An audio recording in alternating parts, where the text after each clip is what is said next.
Good evening, I'm Sangeeta Kandola. A 16-year-old boy has tonight been charged with the murder of a father of four who was stabbed to death in Leiden in Essex. Sam Holder reports. James Gibbons was a dad to four young children. On Sunday night, the unthinkable happened to this family. James was stabbed to death outside their home. He'd gone to help a man in need. Police believe he was attacked by a group of teenagers after getting involved. For his friends, that selflessness, that caring for others, was something he was renowned for. He's just like such a lovely family man, and it's just heartbreaking. It really is heartbreaking, because he'd do anything for anybody, not just family, anybody. My heart breaks for them, for their family and children. The 34-year-old, known as Gibbo to friends, ran his own bathroom fitting company. He was the family's main breadwinner. He's the best dad I know. Like, I've never seen such a close, happy family. Like, it's rare to see nowadays, it really is. And they were so happy, like so happy, didn't deserve it at all. Many here are struggling to make sense of what happened. At the time, James was celebrating his 2-year-old twin girl's birthday. His family say that he always tried to help those less fortunate than himself, and that's exactly what happened on Sunday night when he was killed. They say they are devastated beyond belief. Neighbours say violence in this part of Leiden in Essex is common. Many, including the family, have been trying to move away. Some living nearby wouldn't talk for fear of violent retribution. Officers are continuing to comb the area for evidence, including using specialist equipment to search the sewers. James's death has left a family, 4 children, without a father, and brought an entire community together in grief and fear. Sam Holder, ITV News. The polls have now closed in the London mayoral election. Counting will begin in the morning, but it could take days for the final result because of COVID precautions. Labour candidate Sadiq Khan cast his ballot by post, but he joined his wife, who voted this morning at St Albans Church. And the Conservative candidate Sean Bailey voted in Romford. Swimmers at Hampstead Ponds are threatening the City of London Corporation with legal action over an increase in charges that they say are unfair and discriminate against disabled swimmers. Katie Barnfield reports. For hundreds of years, they've been an oasis in central London. Now the Hampstead Heath Ponds are the site of a bitter row between swimmers and the City of London Corporation. A group from the Ladies' Pond are now threatening to take them to court over charges they say are discriminatory and unfair. When I lost my sight 5 years ago, I started swimming through the winter, and it's total sanctuary. It's the only place I feel safe. I can actually swim. I can't see, but I can actually enjoy the water. And that was taken away as soon as costs were brought in. Disabled people on low incomes just can't afford to swim now. Swimming at Hampstead Ponds used to be free, but payment is now compulsory, costing over £4 for an adult swim and just under £2.50 for a concession ticket. But it's season tickets where swimmers say the latest increase is most unfair. For concessions, it's just gone up to nearly £76 a year, an increase of over 20%. They only allow you to buy the season ticket up front in a single purchase. The sorts of money they're talking about seem little to them, but they're huge to people on low incomes. They simply don't understand. Protests about the charges have been going on for months. But after the latest increase, the Ladies' Pond Association have brought in solicitors who claim the price hike breaches the Equality Act. People who provide services or public bodies can't discriminate in relation to their services. So the fact that the City of London has introduced new charges which disproportionately affect disabled people is in contravention of the Equality Act. The City of London Corporation told us they deny any suggestion that bringing in charging for the ponds is discriminatory or unlawful. They say the prices are fair and are used to keep the ponds safe and accessible for as many people as possible.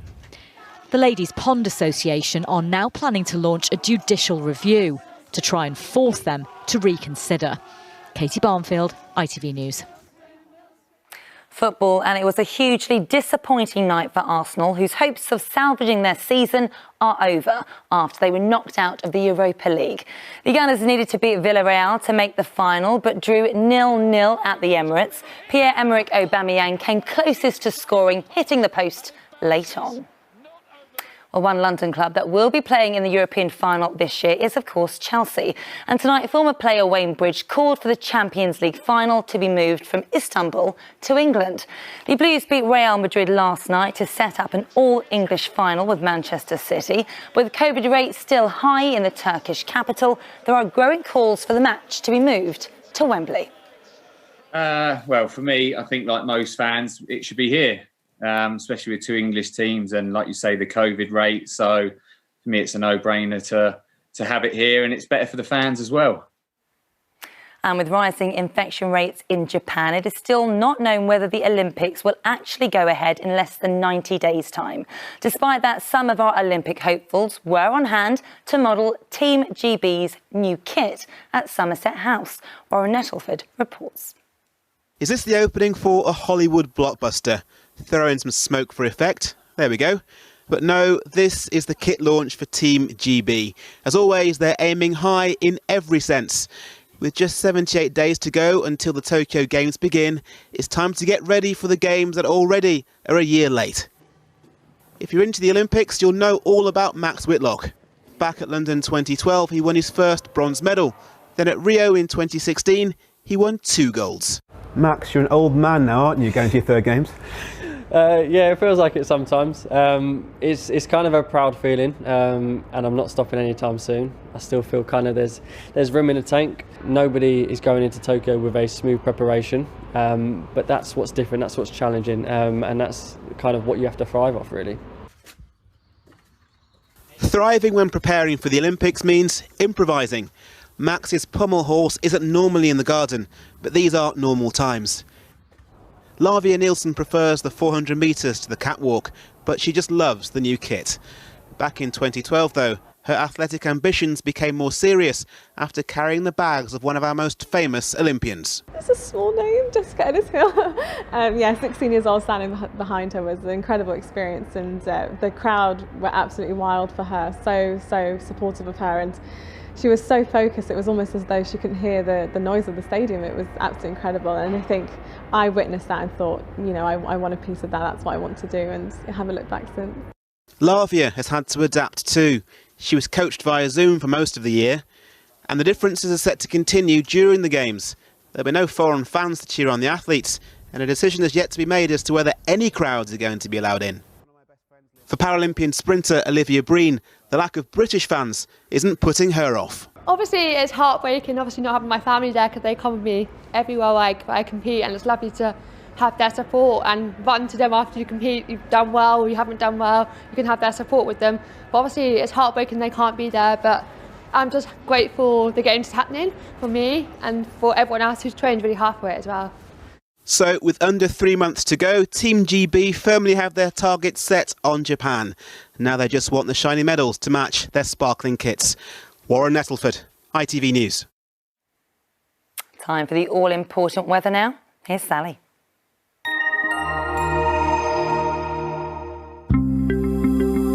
Making the most of it, whatever the weather. Octopus Energy sponsors ITV London weekday weather. Hello there, and a very good evening to you. I hope you've had a lovely day. We got a cracking start in Richmond, misty and mystical. Now, tomorrow we have more sunny spells, more cloud, but I think less showers tomorrow.